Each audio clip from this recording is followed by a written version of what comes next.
Well, we might start, and I'll go through the preliminaries of what we're doing here today, and that'll give people time to enter. Now, first of all, I'd like to acknowledge, on Farmers for Climate Action, we'd like to acknowledge the traditional owners of the land on which we work and the traditional owners of the land our guests and speakers are coming from. Personally, I'm coming to you from unceded Wiradjuri land. We pay our respects to elders past and present. Today we're going to operate in the webinar mode. So anybody that would like to ask a question, please put them in the Q&A section. We will monitor the chat, but because of the number of people that are involved, they can get lost in the chat. And so I would prefer if you put them in the Q&A. I don't think there's much else. So this webinar will be recorded, and once Claire has sorted the recording, it will be up on our website, which will probably be by the end of the week.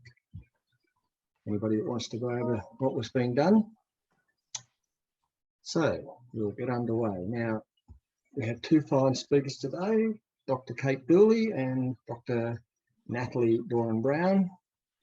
First of all, I'd like to introduce Dr. Kate Dooley, who is a research fellow at Melbourne University Climate and Energy College.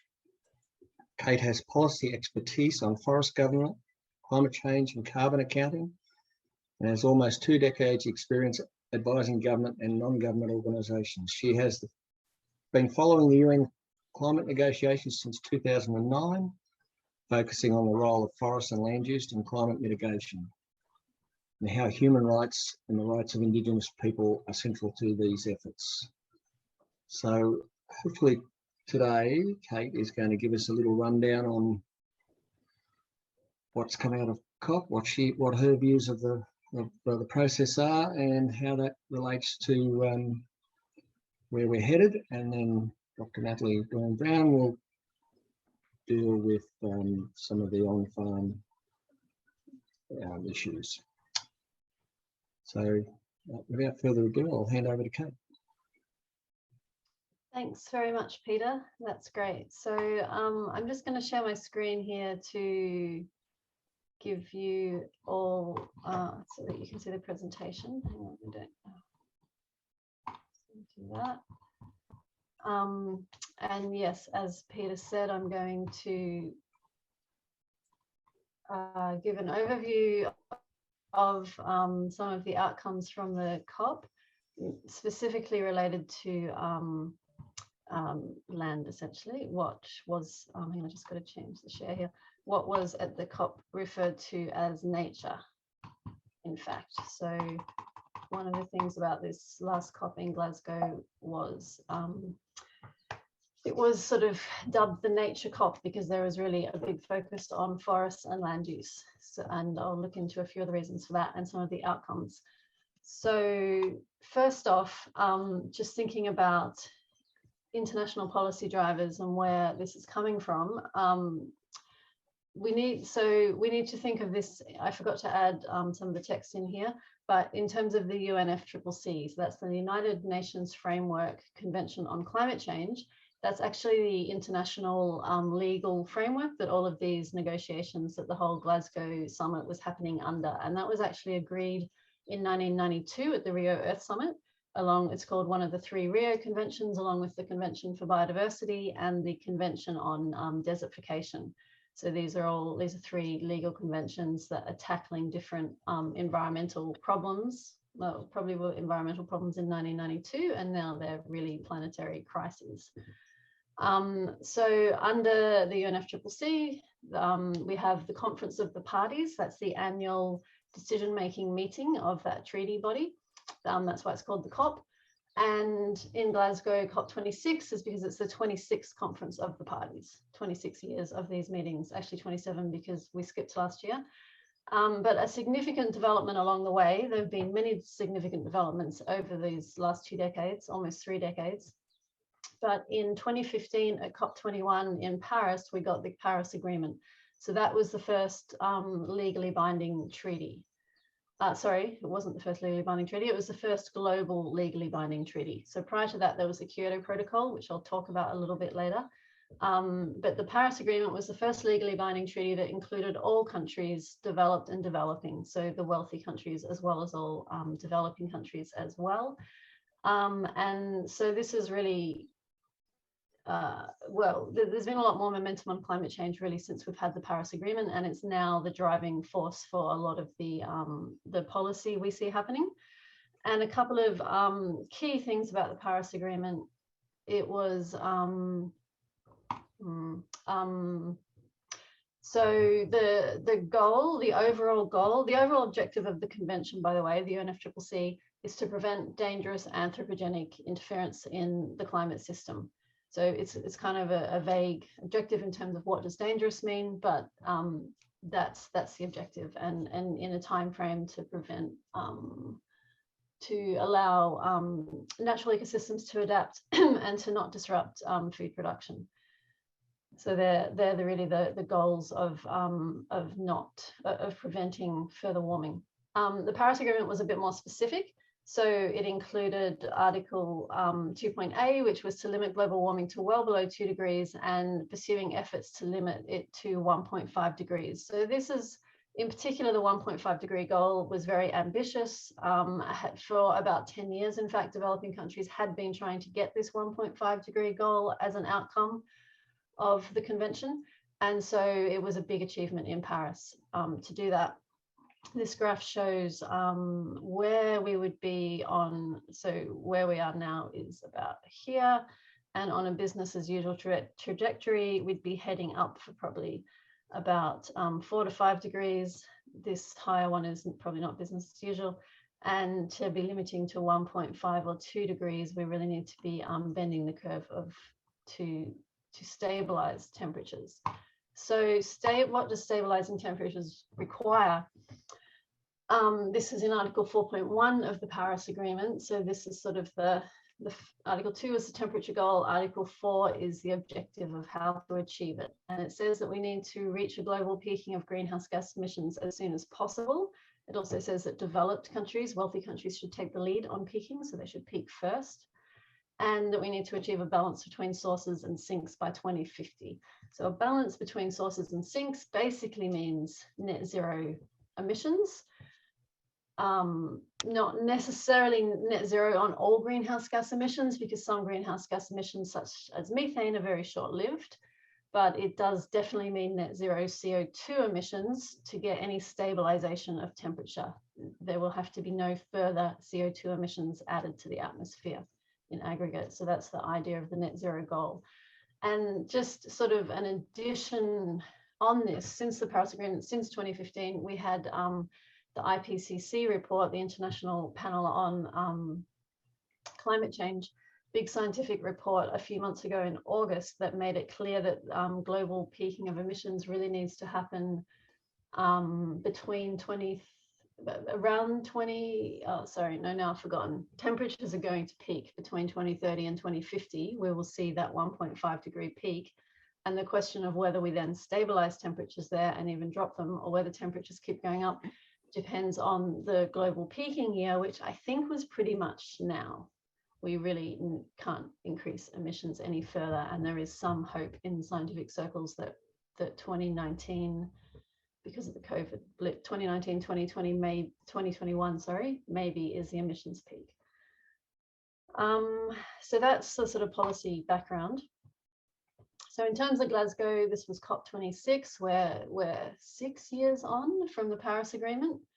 And really what we saw here was two key things. One was, so finally finalizing all the rules for the Paris Agreement. This was actually supposed to happen by 2017, only 2 years after, but there was one really standout area of negotiations that it's taken a long time to finalize the rules around, and that was carbon markets. So that's mostly what I'm going to talk about. But the other thing that happened was kind of the first real event or mechanism of the Paris Agreement, which was countries submitting their revised NDCs, nationally determined contributions, which is their 2030 climate targets. So that was the real show in Paris, was 2030 climate targets. A lot of countries submitted much stronger ones, the EU, the US, India, China, notably Australia did not. And so one of the outcomes was stronger NDCs were needed by 2022. That was probably a decision almost just for Australia. We want a stronger NDC. And there was this language around phasing down coal and inefficient fossil fuel subsidies. So this is the first time fossil fuel has appeared in 26 years of negotiations about phasing down, actually the whole point is we need to phase out fossil fuel. A few other things were not agreed: Coronovia, work package on agriculture, climate finance, loss and damage. The first one is delayed till next year. Loss and damage, really disappointing outcome, and the same for climate finance. So these are issues that hold up progress. If you read any of the press around COP, there's been a real lack of, there's a 10-year-old $100 billion pledge from developed countries to provide climate finance. That pledge is from 2009 and still not delivered. And at this COP, they finally admitted it won't really be delivered. They need to make a new pledge. So this really undermines trust in the negotiations. That's a bit of the dynamics of what's happening in these negotiations. So specifically at this COP, the Nature COP, I had a photo actually of this I forgot to put in, but if you saw any of the photos from Glasgow, there were a lot of trees and forests and leaves in all of the background and the furnishings and the settings, sort of the central COP26 big lettering that they always have at these COPs was covered in palm fronds or something. So there was this real, it was really trying to be sold as a green COP, and there was a real emphasis on nature. However, this term nature-based solutions, it's really become key terminology because of this idea that for the Paris Agreement goal, we need to balance sources and sinks, sources being emissions from fossil fuels or land clearing, and sinks being potentially forests or soil or land. So it brings the idea of nature to the fore, but nature-based solutions has become a bit of a controversial terminology. Largely because there's a concern that there'll be an over-reliance on offsetting in land and forests. And so the final text was that initially nature-based solutions had been in the text, but in the end it ended up as emphasizing the need to protect and restore nature and ecosystems, which probably is much more descriptive of what we actually need to do, rather than sort of a catchphrase of solutions that no one's really sure whose solutions for whom based on what. A lot of other things happened at the COP that were, it's important to sort of separate out what I said on this previous slide. These are all outcomes in the actual negotiations. So these are in the negotiating text. These are outcomes that all parties have to agree to because it's a consensus process. You don't get any decision out of this process without consensus among all parties. So these are hard-won decisions and really hard-won outcomes.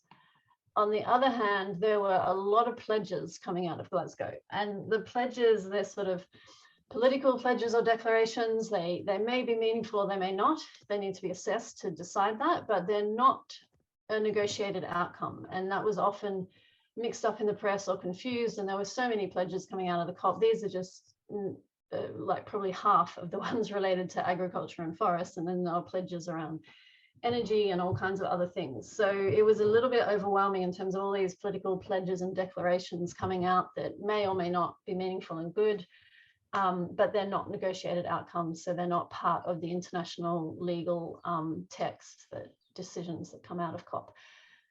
So there was the Glasgow Leaders Declaration on Forest and Land Use. It's kind of good. It did come with quite a lot of funding. I wrote down how much, but I've forgotten, in the billions, 12 billion, there's 20-ish billion of public and private funding to support this, sort of directed at different areas. 140-ish countries signed on to this declaration, and essentially it's a declaration to end deforestation by 2030.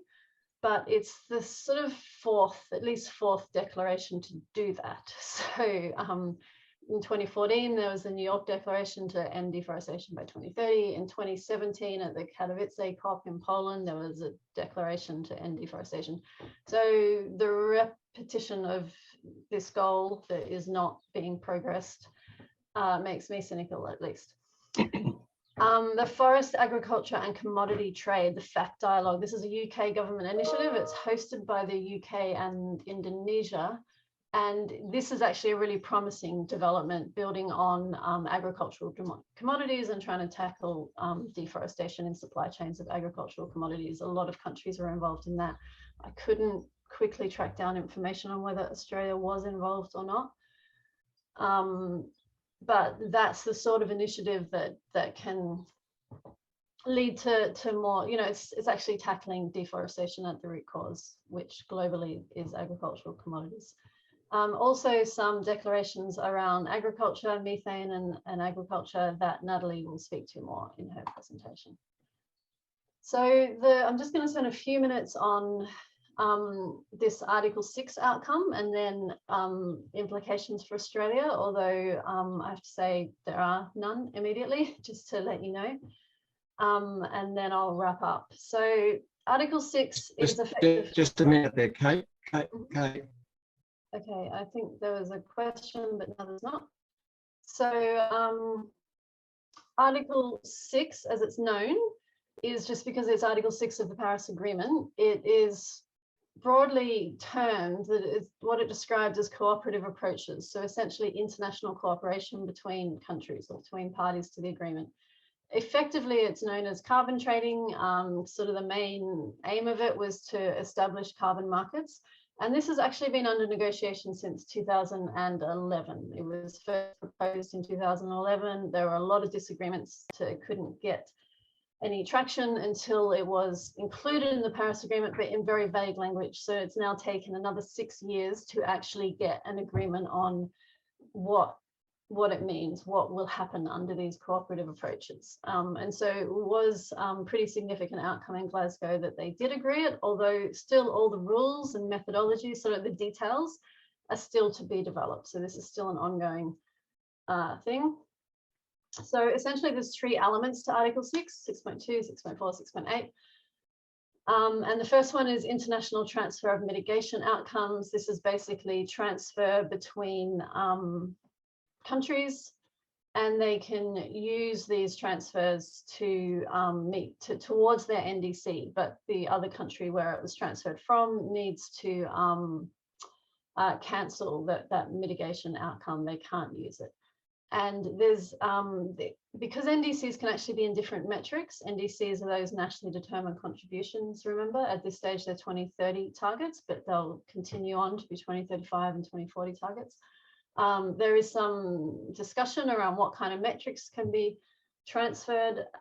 So it's essentially, say, between the EU and Australia, they could transfer mitigation outcomes if they wanted, but it's all it's with countries who all have targets, who all have NDCs, and it's emissions that are all covered by those targets. Article 6.4 is the more sort of offsetting mechanism. It was called the Sustainable Development Mechanism. I didn't see that in my quick look at the language from Glasgow. They may have dropped that language. If they did, it's because they're not giving enough attention to sustainable development, but it's some kind of mechanism. It effectively replaces the CDM, which was the Clean Development Mechanism under the Kyoto Protocol, if people are aware of that. So this is all international carbon trading, international offsets, something Australia doesn't so far participate in because we don't have a carbon market. The main things about this is it establishes a mechanism, a governance board to issue and certify the emission reductions. So they're essentially units or credits, and they have to be in CO2 equivalent. So much more specific units that are tradable compared to the IPMOs. It can be used for achievement of NDCs, also mentioning other international mitigation purposes. So this opens up to other sort of third-party initiatives, the main one being under the International Aviation Body, Corsica. They're actually have set up an offset scheme to offset emissions from the aviation industry. So there's going to be a link between these two things. And the CERs, so that's certified emission reduction, that's the units under the CDM, that's the previous Kyoto Protocol scheme, can be used towards, in this mechanism, for countries under their first NDC commitment period only. So only until 2030, and only CDRs issued after 2013. This was the issue, one of the issues, but the main one that held up these negotiations for about 4 years, whether these basically old credits could be transferred and used from the 2010s, can be transferred and used for mitigation in the 2020s. So the fact that some of it that it's limited, it's not from the CDM started in 2008, so there's 5 years of credits that can't be used. So the fact that it's a bit limited is good, but it undermines the ambition, the mitigation potential of these transfers. There's also a mandatory share of proceeds, so 5% of all this trading has to go to the adaptation fund. Sorry, I forgot to spell that out, but that's the adaptation fund, so that's really important for developing countries. And then 6.8 is this Glasgow Committee on Non-Market Approaches. Effectively, the idea here is this is non-market approaches. This is something Bolivia really championed, and it's to develop a work program for effectively channeling finance to developing countries for mitigation and adaptation projects that are not carbon trading. So the thing to think about in terms of Article 6.4 and how this might affect farmers is the methodologies have not been developed yet. So you would know under the Climate Solutions Fund, or the trading thing in Australia that they keep changing the name of, the Emission Reductions Fund, that's now the Climate Solutions Fund or mechanism. There's a lot of methodologies there. There's a lot of methodologies around forest, avoided land clearing, reforestation, and soil carbon. The Article 6.4 methodologies will build on the CDM that was under the Kyoto Protocol, which ended in 2020. A few things to think about, and so there's these first 4 bullet points are language from the new Article 6.4 decision, and they're talking about how the methodologies will be developed. And so the point here really is that they're pointing a lot to the CDM. So they're going to draw on those existing CDM methodologies, and these negotiations will happen for the next 2 years. They don't have methodologies yet for 6.4. So in terms of forests, what does that mean? Under the Kyoto Protocol, CDM credits for forests were only allowed for afforestation and reforestation activities since 1990. And were not allowed for avoided deforestation activities. So avoided land clearing is not a methodology in the CDM.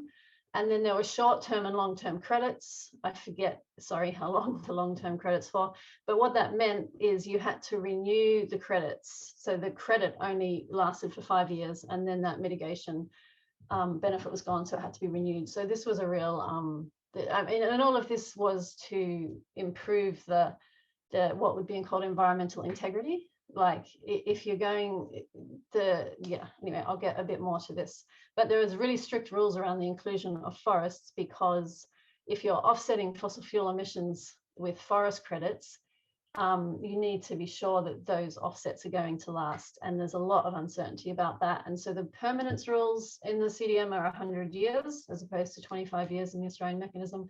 And in fact, permanent, really for an atmospheric benefit, you would need permanence of 1,000 years. So there's a lot of problems in the methodologies of these offsets to actually get the atmospheric benefit. There's the forest definition there. And the key thing about the forest definition in the Kyoto Protocol was it excludes shrubs and sparse woodlands. And there were years of debates around this. I sat in many years of debates around soils and shrubs. There were a lot of efforts from some countries to get soil carbon included in the Kyoto Protocol in the CDM as an offset mechanism, and also shrubs and sparse woody vegetation. And it was never agreed. There was a lot of pushback for including soil and shrubby vegetation because of the greater measurement, MRV, measuring and verification requirements. So all of this is to say that I think the new Article 6 mechanism will take similar methodologies, similar level of strictness, and we won't see soil carbon credits in the new international trading mechanism. That's my take on it. It could prove to be wrong. We'll see in the next few years. And just quickly to wrap up, Australia, so we have the net zero plan now in Australia, which plans to get to not quite net zero emissions through technology, offsets, and more technology. The offsets are international and domestic. The domestic offsets they point to are mostly soil carbon. The initial assessments of The modelling suggests that they're really exaggerating the amount of carbon dioxide that could be stored in land. So they, this is some of the figures. So they're having here domestic land offsets, 27 million tonnes. That's kind of the lower end of the scale. In some scenarios, it increases a lot. International offsets, 94 million tonnes. So far, Australia hasn't been involved in international trading, so they're going to, obviously they're planning to actually set up a carbon market. Maybe they'll lose the election if people work that out. And then really surprisingly, they included BECCS. BECCS is bioenergy from carbon capture and storage. So this is I was going to say new technology, but it's actually a non-existent technology so far. There's 1 or 2 pilot plants operating globally.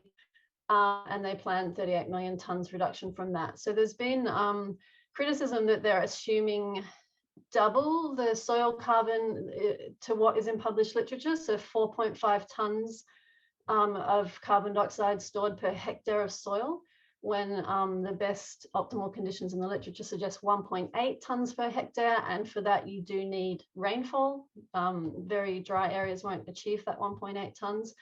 And also for tree planting, they're assuming 42 tonnes of carbon dioxide a hectare, when even in our most carbon dense forests, we have about 19 tonnes a hectare. So just on the modelling they're doing, they're sort of assuming values that are not in the literature. And just to explain BECCS, or not really to explain it, but here's a picture of different ways. So CDR is carbon dioxide removal. And there's all these different ideas of how, you know, this is for our balancing sinks and sources. How do we remove carbon dioxide from the atmosphere? So obviously we have forests and soil and regenerative farming and biochar, all pretty straightforward. Then we have all these technologies. So BECCS is a technology that requires biomass, and you burn it, and then you sequester the carbon underground into geological storage, as opposed to direct air capture, where you just capture the carbon out of the air and then sequester it. So the issue with BECCS is there's potentially a lot of land use to grow this biomass, and it is land use that could displace agriculture. Global modelling has suggested up to 1,000 million hectares of new energy crops for BECCS, and we currently have 1,500 million hectares of permanent cropland globally. So that's fairly worrying. More recent research that tried to confine it to a more sustainable level suggested 160 million hectares of BECCS globally, of land for BECCS. Maybe we could do that, still a lot of land. And then the government modelling, this amount here, this lower amount, I sort of calculated roughly would require at least 14 million hectares of arable land in Australia. If we use marginal land, you'd probably triple that land area. And then in other versions of the plan, there's a lot more BECCS, so a lot more land use. So 14 million hectares of land for BECCS raises a lot of problems around water, obviously, impacts on biodiversity, impacts on agriculture, price of land. So I'll finish there. Sorry, I went a little bit over time, and we'll take questions after Natalie's presentation. Thank you. Thank you, Kate. That would have to be one of the clearest, most succinct discussions I've heard on that complicated topic, so thank you very much. Now I'd like to introduce Natalie Doran-Browne. Natalie is a research fellow at the University of Melbourne and is part of Primary Industries Climate Challenges Centre in the Faculty of Veterinary and Agricultural Science. Her research encompasses managing and reducing the impacts of climate change through the use of sustainable farming practices in Australia and in developing countries. So over to you, Natalie, and thank you. Thank you, Peter.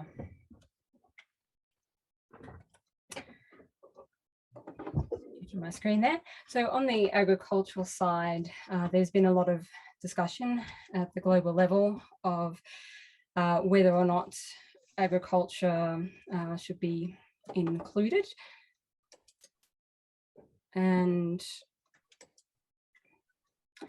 so the situation we're at the moment is that Australia has committed to achieving net zero emissions by 2050 at the last COP meeting. This is also the case with a number of state governments, and there's also strong support from within both industry and farmer groups. So we're a bit light on in terms of policy at the moment, in terms of achieving that. But at the state levels, there's more direction around that, particularly in the important decade coming up to 2030 and emissions reduction around that.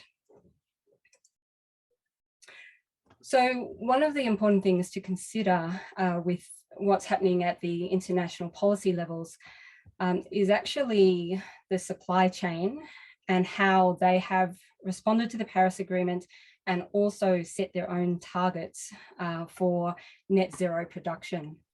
So we know and have known for a long time now that waiting to take action in reducing emissions and having to hastily reduce it at the last minute is much more costly than if the transition can happen over time. And the large global corporates understand and are aware of this as well. And so for many years have been taking action to reduce their emissions across the supply chain. So of the 100 largest economies in the world, 69 of those are actually companies, and only 31 of the largest economies are countries. So increasingly, we're finding that some of these really important climate issues are being driven more through the commercial sector, and that government policy may be becoming less influential than these market forces. So I'm not saying that climate policy is not important, because it certainly is, but it's not the only place that is driving action on climate.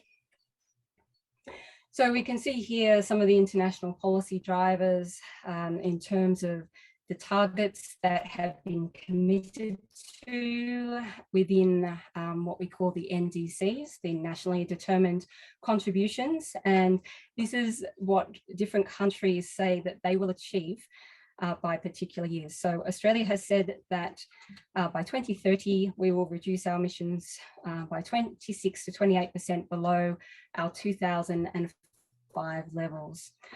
So this is pretty modest. It's at the lower end of what other countries are doing. We can see that the United States also has a target below 2005 levels, but they're looking at 50 to 52% reduction. Now, the border adjustment tariffs are going to become increasingly important because about 70% of our Australian agricultural product is exported. Now, there's a climate change performance index which analyses all the countries in the world and looks at how they are ranked in terms of action on climate change. So they consider things like greenhouse gas emissions, renewable energy, energy use, and climate policy. Now, Australia is ranked in the lowest category for each of those indices. And of particular concern is that when it comes to climate policy, we are ranked last in the world, which is quite sobering considering that there are so many developing countries that have limited resources, and they are all presenting more climate policy than Australia currently is. So when you look at what other countries are doing, so Joe Biden, President of the United States, has said that failing to curb emissions means that America will tax your exports. And this was reported to ensure that his climate change policies do not place US workers and companies at an unfair disadvantage. And in the EU, Parliament has approved to start taxing imports from countries that do not have a carbon price, and this will be effective by 2023.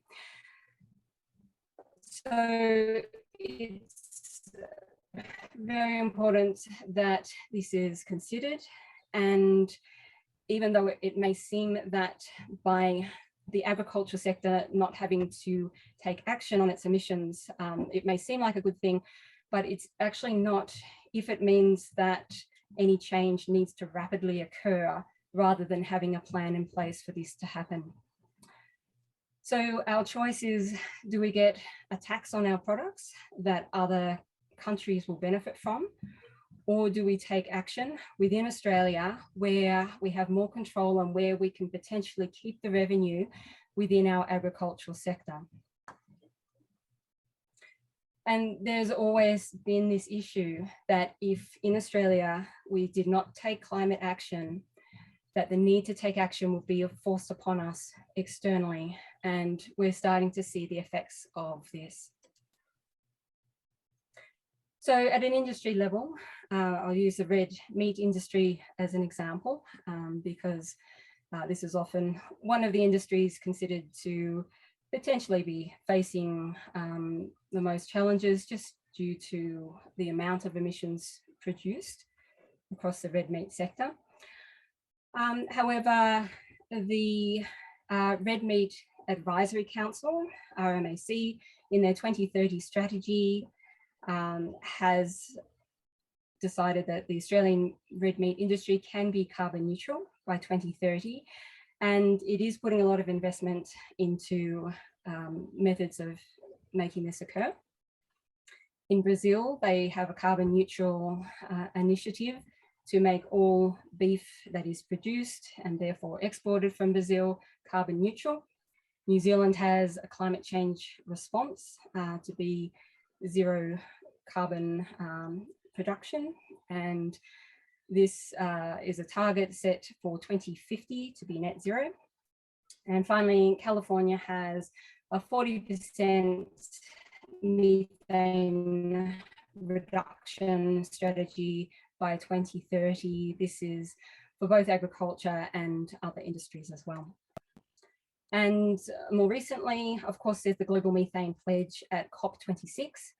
And this is a pledge to reduce 30% of methane emissions from countries.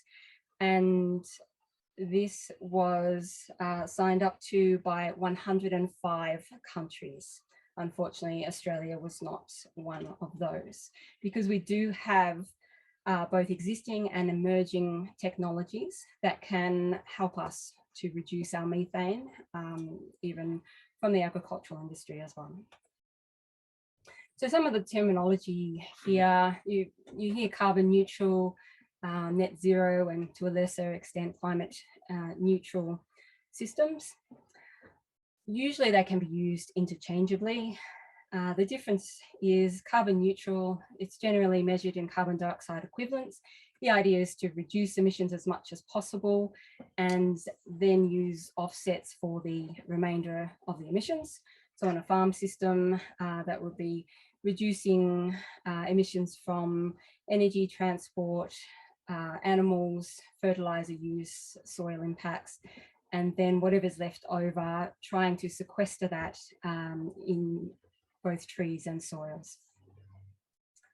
And this is measured on a year-by-year basis. Net zero is a bit broader, more comprehensive. The aim is to reduce emissions in their entirety, ideally using science-based reductions and technology.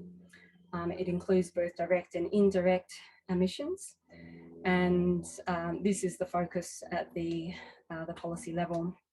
Climate neutral is used a bit less than carbon neutral. It tends to be a bit too vague in its definition to be under the IPCC. But again, looking at a result of no net effect on the climate system.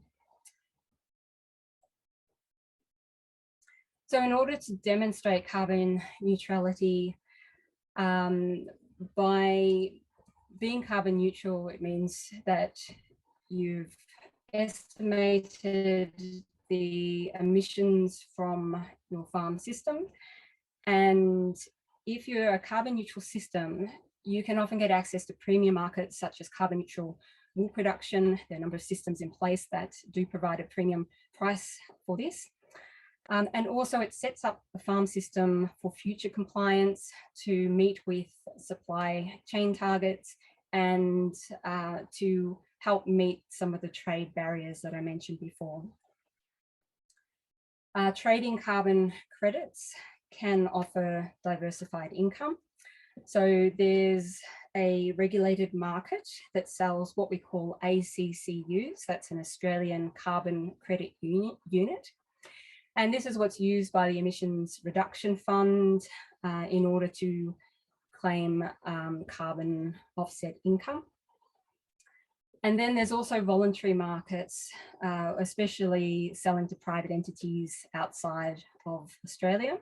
However, a lot of these, if they're outside of Australia, it means that they leave the system. So you can't sell an offset outside of the system and also claim that you're being carbon neutral, because you've effectively sold that offset to another organization, and therefore you can't double count it by saying both carbon neutral and you're selling carbon offsets. If you sell it within the country, there may be some options there, but less so when selling overseas. Just briefly wanted to mention some of the carbon accounting tools that exist. They're free to download on the PIC website, pic.org.au. If you're looking at trading carbon, or if you want to claim to be carbon neutral, you'll need to have a baseline measurement of your farm system.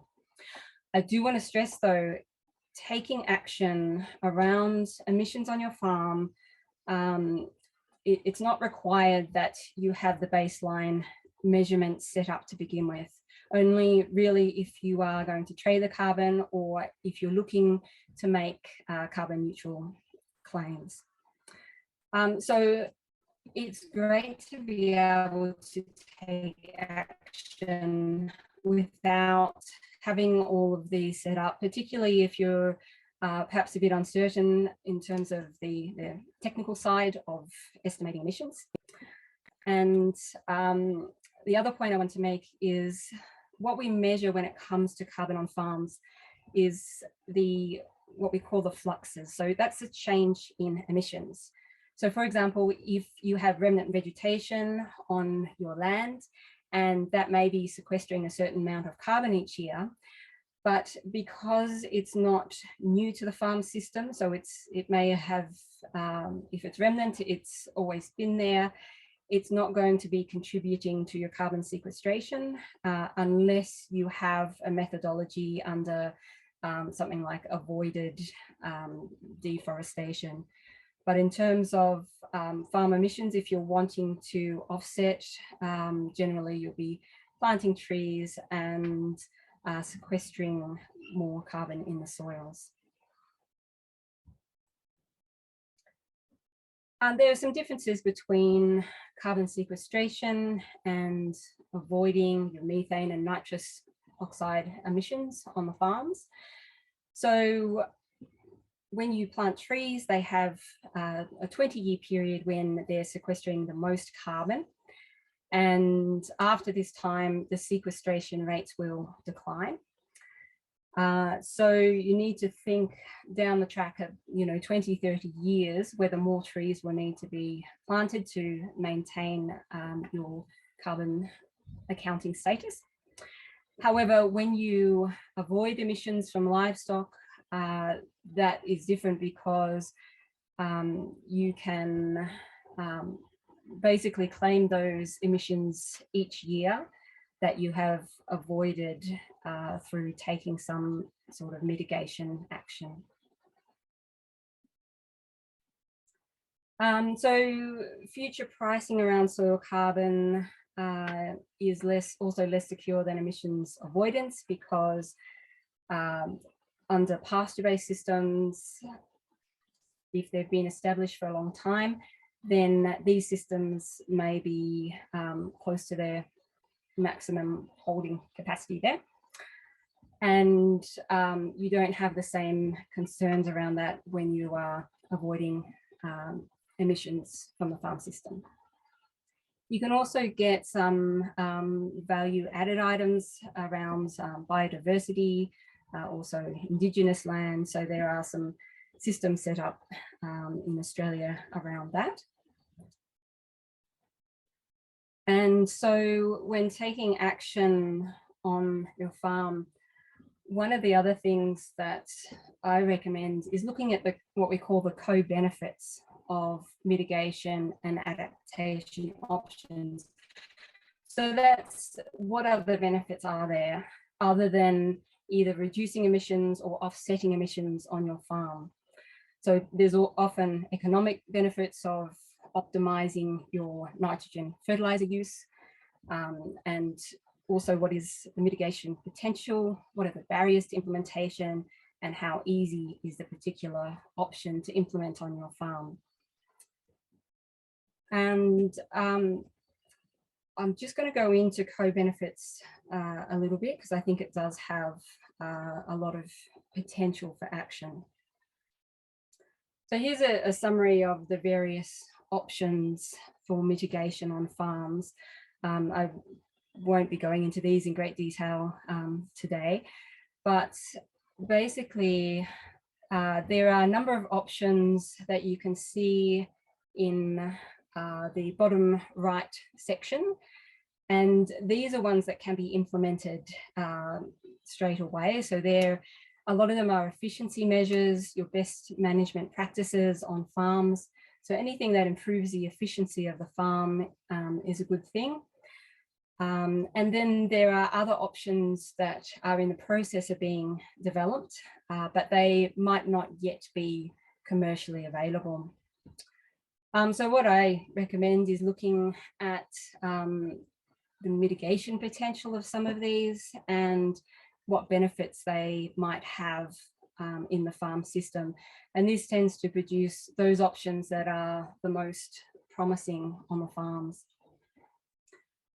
So just as an example, if you're thinking about planting some trees for carbon sequestration, some of the things you would also consider are that trees can provide shade and shelter for animals, especially in our summer months.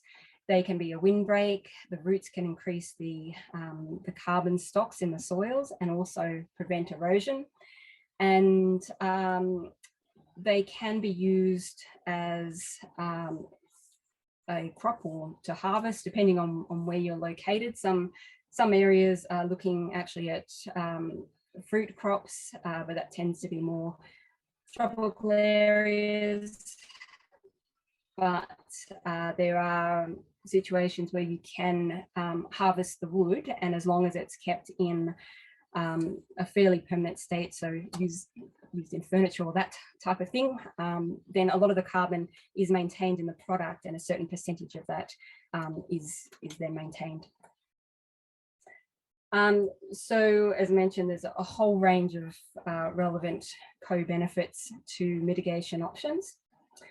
And I'm not going through these in detail, but happy for the slides to be available so that if you want to see what else is an option and that can be considered on farms. So the types of things that can be done right now, those management options around efficiency, health, animal fertility, the use of legumes potentially to reduce nitrogen fertilizer use, their supplements, breeding options, wearable devices such as the ZELP, which is Zero Emission Livestock Project. And this is actually looking at reducing methane from animals as it's produced. They wear a halter for this to be effective. And then the options that are really promising that are coming up, vaccinations and inhibitors and early life programming. So inhibitors are showing a lot of promise. Up to 80% of methane can be reduced through their use. Early life programming is when the microbiota in the rumen is manipulated to produce less methane. We know some animals naturally produce less methane than others, and this has a whole of life effect on the animals. So there are some options there as well. So first of all, decide whether or not you're pursuing carbon trading. From what we've seen over several years now, it tends to be a good option for very large farms that have the scale to really benefit from trading carbon. And it's probably, well, it is less applied at smaller scales. But certainly reviewing the options that are available for co-benefits and making a plan. So any action is better than no action. And so if you're not sure what to do at this stage, try not to overcomplicate it. Even if your starting point was to write down on paper, you want to plant more trees, you're going to aim for 1 hectare a year or whatever makes sense to you. But having a plan to work towards really helps with putting it in place and thinking about how emissions can be reduced in the long term. Also consider the long-term benefits, such as being ready for supply chain demands, and also options that will help to manage risk as the climate changes and we have more extreme climate events. So just quickly, I'm aware I'm running out of time here. This is one of the case studies that I researched. It's a farm called Telehenny in New South Wales. And this farm had quite degraded soils, and the farmer planted about 200, or planted and regenerated about 200,000 trees on the farm. Most of that was through natural regeneration of the trees.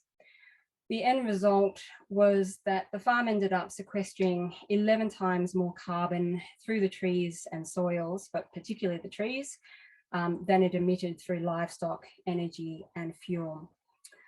So it is certainly possible. This farm had a lower stocking rate of around 8 DS dry sheep equivalents per hectare. But I also looked at jigsaw farms in Western Victoria, and they were able to achieve a carbon neutral status at over 20 dry sheep equivalents per hectare. So this is another study I did. It looks very complicated, but it's actually not. I'll just explain briefly. The one on the left shows a stocking rate of 6 to 10 dry sheep equivalents per hectare. The one on the right is 14 to 22. And basically all of these dots leading from the dark ones at the top are tree cover on the farm. So if you look at the graph on the left shows that 10% tree coverage on farms does not necessarily offset all farm emissions at a low stocking rate. But once the farm gets to around 12 or 13%, then it does offset all emissions. And then at a higher stocking rate, the one on the right, it's around 20% of the farm covered in trees that offsets emissions in their entirety. Now, I'm not saying that you need to go out and plant your farm with this, high percentage of trees, but it is one option that can be used amongst many in mitigating emissions.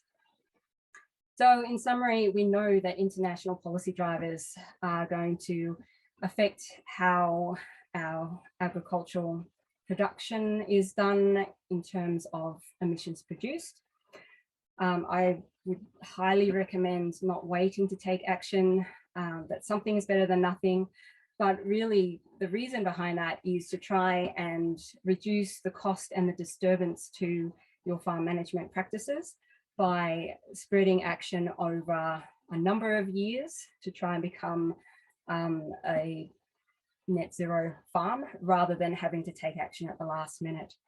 We've seen multiple co-benefits that can be produced by mitigation and also adaptation options.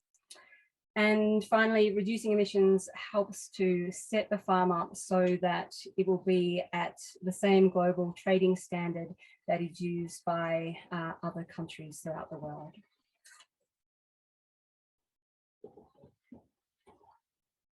And I'll end it there. Thanks, Natalie. I just wasn't sure what was happening there. That's excellent. Now we have a number of questions. We'll head straight into those and try and answer as many as we can. One for Kate from Greg. It says, for CO2 equivalents, I assume 100-year global warming potentials were used at COP26. Could you comment on whether 20 years global warming potentials would be more relevant to the urgency of the climate crisis, please? Yeah, that's a great question. So yes, 100-year global warming potential is used basically because that's used in the IPCC. So any discussions or reference at COP are referencing what's the current science agreement. In terms of 20-year global warming potential, so there have been discussions the last few years around different sort of alternative metrics on this global warming potential. And no, I don't think 20 years would help increase ambition. And the reason for that is that the residency time or the lifetime of CO2 in the atmosphere is 1,000 years. So when we start, when we have metrics or global warming potentials that focus on shorter lived gases, it sort of takes the emphasis away from understanding that long cumulative time of CO2. But there have been these discussions around different potentials for methane, and at an international level that can work to understand better the impact of methane on warming. But when you get down to a country level, there start to be a lot of inequities in terms of, it's kind of complicated, but countries like New Zealand want to factor in methane more, but it then deprioritizes their CO2 emissions. So it's a complex area, but very important question. All right, next question. I'm not too sure who might answer this one, but it's from Rhonda in Roma. Are soil carbon offset methods currently operating in Australia likely to be imported? Where did it go? It's dropped out. Are soil carbon offsets currently operating in Australia likely to be recognised in the new agreements? I'll start on that one. That's also a good question. There are a number of methods for using soil carbon offsets. The ones that Australia uses is just one of many recognised throughout the world. There are some technical questions around the methodology currently used that are outstanding. So in terms of soil scientists and the science behind the methodology, it requires further feedback. I know that it has been queried by soil scientists because some of the outcomes indicate that soil carbon sequestration for some projects is occurring at about twice the recognised biological potential for those sites. So whether it will be recognised overseas, that will be more of a policy question. Honestly, I would like some of those questions to be answered in Australia for starters, and perhaps the methodology updated. All right. Now here's one that might be relevant to many of the farming community from Ron Guy. If Australian produce is zero carbon, will this avoid penalties when importing into the EU? It should do. However, there is discussion that the manner of becoming net zero is increasingly important in some countries. So basically, it is important to try and reduce emissions and not just to offset them. So some of the discussions, particularly with EU and the UK, are around what is happening in terms of agricultural practices, not just whether offsets can be purchased. I'm not talking about offsets in terms of sequestering carbon in trees and soils. I mean that if practices continue without consideration of emissions and then offsets are just purchased from overseas or elsewhere, that's frowned on at the moment in the international community. So the best outcome for us would be to demonstrate that we're thinking about these issues and starting to take them seriously at the national level, I mean. All right. Now here's a question that comes up a lot, and we might make it the last one, given that we're in here for now, and we have Emily would like to make a few words before we finish. From Nick Blandford, is there a risk that taking action on farm now that is not measured prior to a baseline being set, or as part of a carbon accounting methodology, does that mean that these gains will not have future value as a tradable asset? That's correct. If you are thinking of trading carbon, then you will want to take the measurements of your farm before you take mitigation action. If you are not going to, though, that's when I would encourage action sooner rather than later. So you want to have a baseline measurement before mitigating emissions if you are trading. As I mentioned before, the way that it's traded or where it's traded is important as to whether or not that can later be claimed against the farm as well. Right, well, I'd like to thank Kate and Natalie for a really interesting talk on a very complicated subject, and I guess we haven't covered anywhere near all of it, but if anybody would like to send a question in, I'll see if I can get it answered for you. Now I'd like to hand over to my colleague Emily Jones, who would like to just explain what Farmers for Climate Action are doing and hopefully help you out. Emily. Thank you, Pete. G'day everyone, I'm Emily, Farmers for Climate Action's Community Organising Manager, and thank you so much to our speakers today for a really interesting presentation. And it's so great to see so many new farmers tuning in from across the country. So if it's your first webinar with us, welcome to Farmers for Climate Action. So if you enjoyed today's webinar, could you head to the previous slide for us, Claire? Thanks. The one before that. Brilliant. Thank you. If you enjoyed today's webinar, there's good news. We're going to have another one and it's scheduled for next Thursday. So our next webinar will be run with Vets for Climate Action, and it will cover cattle production in a changing climate. So you won't want to miss that. And you can sign up for that one on the events page of our website. And as always, if you can spare some money, it would be so great if you could chip in to help us keep these webinars running. Our organisation relies on donations from supporters like yourselves. So if you could, donate via the link that we'll send you in the follow-up email, that would be fantastic. We'll also send you a link to our webinar feedback survey. So please fill that out if you have the time. It just helps us improve our webinars for the next time round. Next slide, Claire. Thank you. So for farmers in northern New South Wales, we're so excited to let you know that Farmers for Climate Action will be coming to a town near you. Specifically, between the 13th and the 15th of December, we'll be coming to Taree, Port Macquarie, Bellingen, Dorrigo, Grafton, Lismore and Kyogle for end of year get-togethers. So if you're from one of these areas, we'd love you to come along and help us celebrate the year that's been over some nice food and drinks. We'll chat about what Farmers for Climate Action is all about, what we've achieved over the past year, and let you know about our plans for the year ahead. It's also just a great opportunity to meet like-minded farmers in your area. So you can find out more and RSVP via the events page on our website.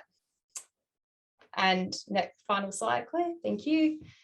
And Christmas is coming, so it's a great time to have meaningful conversations with like-minded family and friends about organisations like Farmers for Climate Action and the work we do.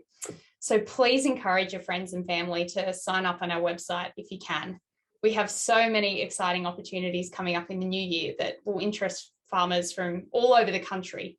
And the more farmers that are part of this movement, the more powerful we'll become. So yeah, it would be fantastic if you could do that. And that's all from me. I'll hand back over to Pete now to wrap up. Thank you, Emily. Well, I thought that was a really energising talk today from Kate and Natalie, and I can't believe it must be something that, as Claire pointed out, that academics have an ability to take a really complicated topic and turn it into something that we almost can all understand. So thank you very much about that. I think that will be enough from us all today. Thanks Emily for her talk. Thanks Claire for all the preparation work she did, and thanks everybody else and all the attendees for turning up and the good questions. And I apologise for not being able to get through more questions, but we just don't have time. So thanks Kate and Natalie. Thank you. Thank you so much, Kate and Natalie. We really appreciate it. Thanks a lot. It was a pleasure. Thanks. Bye. Thank you.